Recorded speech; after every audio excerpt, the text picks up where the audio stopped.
mediocrity. You're chasing something so much bigger, and how do you ever expect anyone to understand? One game we were playing the Lakers in my rookie year and did a little spin move situation, hit it off the glass, and they panned to him on the bench, and he mouths off to one of his teammates sitting next to him like, yo, he's nice. Right? And so somebody sent me that clip right after, and you don't know how much confidence that gave me in that moment. Like, oh, I'm the best player in the world now. Like just for him saying that and almost validating, you know, my skill level and things like that. So, and you know, for him to tell me that, you know, in his book I'm an all-star and stuff like that, you know what I mean, like that. I talked about the popularity contest before, and like, you know, you don't win things like that, you know, when you're me. So for him to say that, like, I didn't need to be selected, you know what I mean, anymore, like, because I was an all-star, you feel me? Like, it's not just like my family, you know, it was the guy. Kobe, not just for me, you know, it was for everybody, inspiration, you know, his hard work, the way he played the game, the way he was off the court. It was just something amazing. I think not just in basketball, he inspired a lot of people in the world, and you know, we'll miss him for sure. He said something like, if Kobe and somebody had a baby, you know, it'd be me, you know, whatever. And, you know, just for people to put me in the same sentence with Kobe, just make me feel good about my grind, my mom, my family, my teammates, y'all, my homeboys. Just is a tribute to y'all.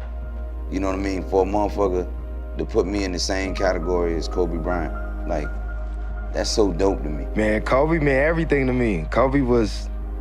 I see you light up. Yeah, Kobe was my Michael Jordan. Right. You know, Kobe was, like I said, my family's from Inglewood, so I was brainwashed into being a Laker fan. So in '96, I was 7 years old, and knowing who Kobe was, getting drafted, Shaq just came over, like, that was my childhood, you know. You know, he was everything to my life, not just hoop. You know, I wanted to be him. I knew I wasn't, just because I wasn't gonna be 6'6". I wasn't gonna be as big as him, but you know, he inspired me in so many different ways. And then when I was able to, you know, reach that level of, you know, one of the top guys in the NBA, I was able to build a relationship with Kobe. And it wasn't just no hoop relationship. It was an everyday, you know, lifestyle relationship in terms of if I was going through something, I can hit him and he was hitting me right back. And, you know, he meant everything to me. When I was able to build that friendship with him, it was crazy checking my phone and seeing a text from Kobe. Right. Like, it didn't make no sense because, you know, I looked up to him for so long. So, you know, when I got signed with the Pelicans and they were giving me jersey options and 24 was there, it was no brainer. Like, I wanted to do my part into paying some type of homage to my favorite player to ever play the game. You know, especially watching this Jordan documentary and really made me realize, like, that was Kobe for me. Like, Kobe was my Jordan, and he was my favorite player. Right. He was the reason I started playing basketball. Like, you know, I had all the jerseys, all the shoes. I wanted to be just like him. So, you know, Kobe was Jordan for me. For me, Kobe was my imagination. Growing up, when I started to understand and comprehend basketball at a young age, it was from Kobe. So whenever I watch him, I imitate whatever he did as a kid on an imaginary court, in the room, whatever. And it kind of just continued to translate as he grew, and me seeing, you know, the stepping stones that he took playing basketball. I want to do the same thing. And it just carried over, you know. So just watching him and having an opportunity to watch him, even though we didn't have cable, that's who I gravitated to early on. And for me to see the start, the fails, gave me an emotional connection to one of my favorite players that made me want to push harder when it came to want to play sports. The culture of LA for me is based around Bean, man. Like, the energy always been Kobe, you know? When you think about that yellow and gold, you think about Bean. I'm signing. As soon as I get signed, Mr. West said, hey, man, I don't know how I got this kid. I got a kid named Kobe Bryant. You and him, we're going to get multiple championships. And I'm like, yeah, okay, whatever. Because I'm looking at all the goddamn 120. zeros. Yeah. So, but yeah, he said that. Like he saw something in Kobe that nobody saw. In an interview, Kobe reminded me that he came to Orlando to see Penny, and Penny kind of blew him off, and he had this sad look on his face, and I grabbed him, was like, come on, man, take a picture. I never knew that was him. Oh, really? Yeah, I never knew that was him until he told me, you know, when we did that TNT Laker thing, he said, you don't remember meeting me? He never told me that. Like, you know, through all the years that we played in there, he never told me that. Being around somebody who's been through so much in his life, who's invited everybody into his life as well along that journey, and just to see the lessons that Kobe learned through the game and how he was so eager to give it off to the younger players. Not just myself, guys that were #1 options on their team, but even role-playing guys. He always, you know, guys that were, you know, in and out the league, he always had his arm around them. So just a huge, huge ambassador for us all, but also had us dreaming about what life is like outside of the game and how we can all tie it together. His lessons were small and short. He didn't say much when you was around him, really closed off and reserved, but when you broke that down, it was just like phenomenal to see the human he is, the human he was, and just the curiosity that he had for the game, for life in general. I remember he asked me about how I came off a pin down one time, and I'm like, you're Kobe. you know, so it's just, I can talk about the memories and the small interactions that I had that probably he didn't know that touched me, but I could go on and on.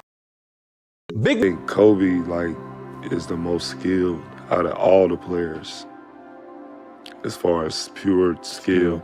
Just thinking about it, like, he could do all that, like everything Jordan did, I felt like he just multiplied it. He like, perfected that shit. Yeah, like, you see what works and then you use that and make it work for you. So that's what Kobe did, and he did it with the best player ever. Like, he did everything he did, it made it better. And you know, even watching him practice, like some things that he was doing, I was like, why is he doing it? Like, one day I saw him getting his fingers stretched. I'm like, why is he getting his fingers stretched? I just saw the lady doing this for a whole like hour, and I guess it was when he shot his jump shot. So it'll be smooth every time so it's just like little things like that. Like, where did he learn that from?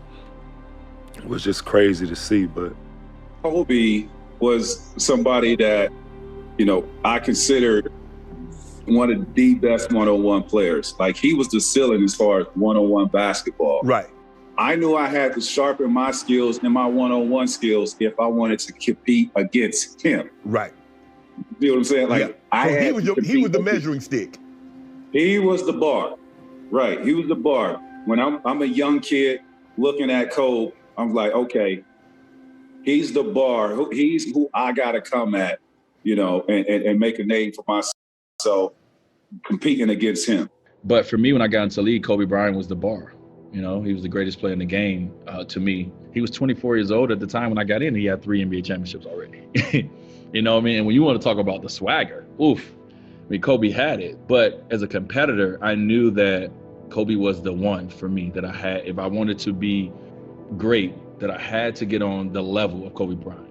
However I did that, I knew I had to get on his level or be respected by him in some way where he looked at me as equal. So it pushed me and he pushed me.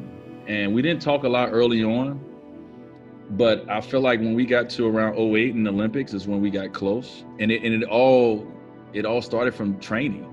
Like, I think once you get around guys, you really see who they are and what they're built of, because you're around them for 2-3 months.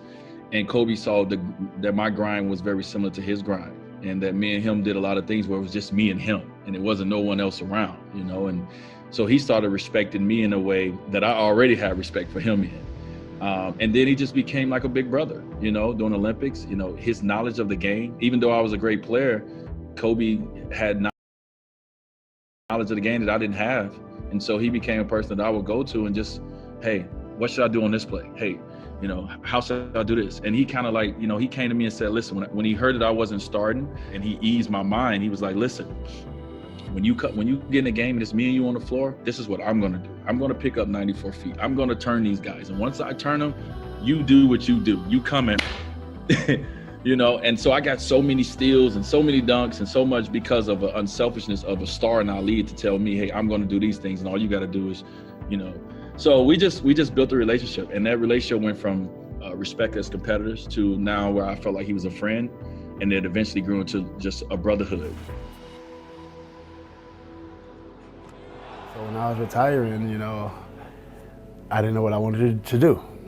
I've been playing basketball my whole life, you know, and then so it was scary. You know, I called Kobe and I went down to go meet with him. He would just give me tips. And I'm asking him, how did you do that? What was your thought process? And he said, just keep pushing, keep pushing. He's one of the ones I wanted to make proud. As an athlete, so many athletes get in trouble, you know, on the business side. And Kobe is making really good decisions, and that's very important and inspiring to the future athletes. It was things on that side that I wanted to show him, and I wanted to thank him for helping me and help my family. When you have a teacher, because you can't get a lot of the knowledge in college, right, or high school, or in life if you don't have the background, and you know, Kobe was like that, a teacher also, you know, for me. So many things I'm grateful for. You know, one, him helping me get a focus on the title. I mean, as a kid, that's all I wanted. You know, life is bigger than basketball, but not really, you know. I don't know if I would have had a championship. You know, I could say I would have, but I don't know how realistic it would have been if I wasn't his teammate. So me and Kobe, we've had some differences, you know, early in our careers and stuff like that. But he meant a lot to me. And one thing that, you know, I wish that, you know, I would have had a chance to do is tell him how much I really appreciated him and the growth and change that I saw with him as a from a player to retire from the NBA, and I just wanted to tell him how thankful I was for that and that opportunity to play with him and how appreciative I was just for all the things that we had went through together as players and also brothers. Cole was like one of the few guys that I just like wasn't kind of like all of. We all were. Like I played mad against everybody, but him, we always had like a different type of relationship. I think it was more out of respect too. Mm-hmm. Everybody else I pretty much couldn't care less about. Mm-hmm. It seemed that way. I mean, you know, just to have the opportunity to match up with him, know him on and off the court was special. I mean, it made me who I am, pretty much. So he meant so much to me in the basketball world. It's like you almost lost a family member, or you did. You know, like I've lost family members, I've lost friends and stuff, but for some reason this one like hit, like one of the hardest hidden ones. He was untouchable. He's like damn untouchable to us. Like yeah, right. Anything can happen, it can't happen to It's not Cole. supposed to happen to Cole, right? Like even today, man, I'm like just looking at the mirror, like it's hard. It's hard, man. When I'm like 80, hopefully I'm still alive, but when I'm like 80, I'm gonna tell my grandkids like I guarded Kobe Bryant in the NBA Finals. And yes, he got the best of me, but I had some stops. Check the tape. Check the tape. Just his analogies and his metaphors, where he used to say certain things to me I didn't understand probably till a year later after he told me something. He spoke in codes and it was on you to figure it out. But I want to say 80% of that came from him. He was one of the first ones that made me start paying attention to fucking soccer.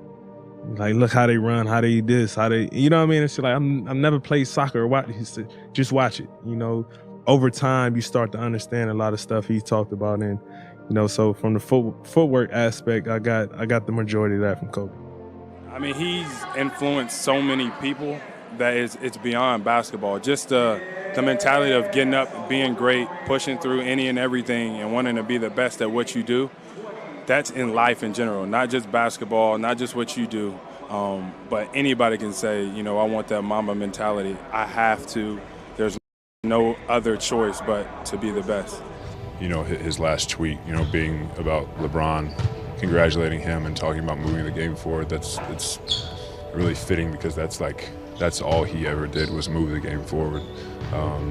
Obviously, when I retired, you know, and I, you know, you just imagine like, okay, we're going to be those two old guys that, you know, that go to games, and when the Heat play to LA, and we're going to be on opposite sides, and you know, it's just going to be that kind of thing. You see it coming, and not to have that, you know, not to be retired and have somebody that I can chase after still, because he was doing amazing things after the game of basketball.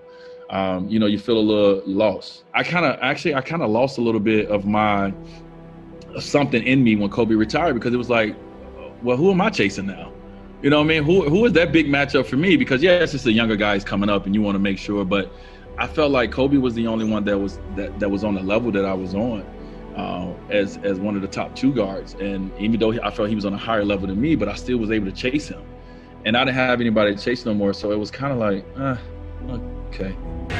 You know, my first All-Star game in 2014, I think it would play a lot. And on the bench, he just was, you know, just dropping so much knowledge on me and just kind of comforting me. Like, when you get out there, just shoot. You know, be confident. You belong here. You could have been here last year. You know, just his words meant so much to me in that time. I was kind of nervous to even reach out to him or anything like that, but I did. And just how he always got back to me. He always had encouraging things to say and honest things to say. And you know, we just kind of developed a friendship from there. What's the team's energy, focus like, and then the drive to actually winning it the year he passes? Yeah, at first it was tough, man. That was a tough adjustment for the team, because you know how you get to that initial stages, you know, the first few days, right? Kind of get used to it, but every time we went on the road, teams did a Kobe tribute.